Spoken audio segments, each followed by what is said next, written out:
نحمده ونصلي ونسلم على رسوله الكريم أما بعد أعوذ بالله من الشيطان الرجيم بسم الله الرحمن الرحيم ظهر الفساد في البر والبحر بما كسبت أيدي الناس وقال الله تعالى ما أصاب من مصيبة إلا بإذن الله الآية صدق اللہ العظیم۔ گرامی قدر سامعین، کرونا وائرس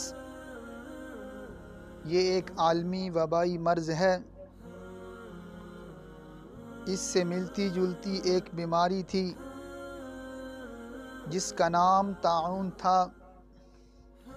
اس کے بارے میں ایک حدیث ہے، وہ سماعت کیجئے۔ حضرت عائشہ رضی اللہ تعالی عنہا فرماتی ہیں کہ میں نے رسول اللہ صلی اللہ علیہ وسلم سے طاعون کے بارے میں سوال کیا تو آپ صلی اللہ علیہ وسلم نے ارشاد فرمایا کہ طاعون یہ ایک عذاب تھا، اللہ رب العزت جسے چاہتے تھے اس پر یہ عذاب بھیجتے تھے، لیکن اللہ رب العزت نے اس کو مؤمنین کے لیے رحمت بنا دیا۔ اور حضرت صلی اللہ علیہ وسلم نے ارشاد فرمایا کہ جو آدمی اس بیماری میں اپنے گھر کے اندر بیٹھا رہے، صبر کے ساتھ بیٹھا رہے، ثواب کے ارادے کے ساتھ بیٹھا رہے اور اس یقین کے ساتھ بیٹھا رہے کہ اس کو صرف وہی بیماری لگ سکتی ہے جو اللہ رب العزت نے اس کے مقدر میں لکھ دی ہے، تو اللہ رب العزت اس کو شہید کا اجر عطا فرمائیں گے۔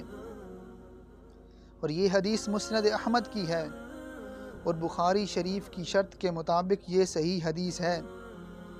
اس حدیث مبارکہ کے اندر ایک لفظ ہے بیت ہی، تو لاک ڈاؤن بھی گھروں میں بٹھانے کے لیے ہے۔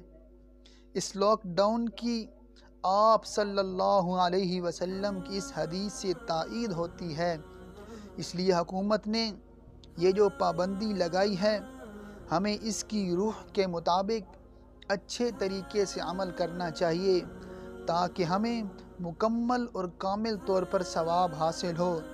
اور ہمیں حکومت نے جو احتیاطی تدابیر بتائی ہیں ان کو بھی فالو کرنا چاہیے، ان پہ بھی عمل کرنا چاہیے۔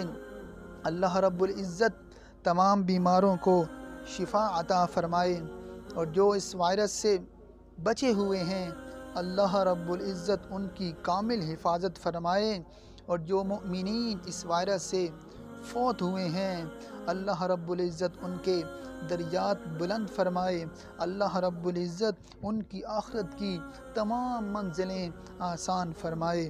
دعا ہے اللہ رب العزت سے کہ وہ ہمیں اس وائرس سے جلد نجات عطا فرمائے۔ وما علینا الا البلاغ۔